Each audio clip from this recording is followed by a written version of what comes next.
Ito ang ulo ng ating mga balita.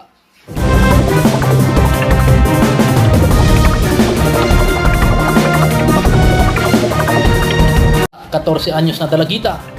Ngayon ay 15 anyos na dahil napagdiwang ng kaarawan. Nagwala sa isang karinderya dahil hindi nabigyan ng sabaw. Baka natagpuang walang buto dahil ginawang hulalo.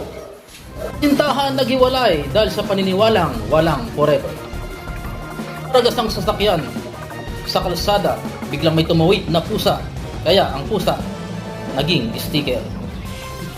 Magandang manananggal, hindi na kinakatakutan, bagkos pinagnanasaan. Tanong sa white lady kung bakit laging maputi ang kanyang suot. Sagot ng white lady, iba na ang labas sa tie. Boksingero nag-apply ng trabaho, nagtanong, arawan ba o pakyawan?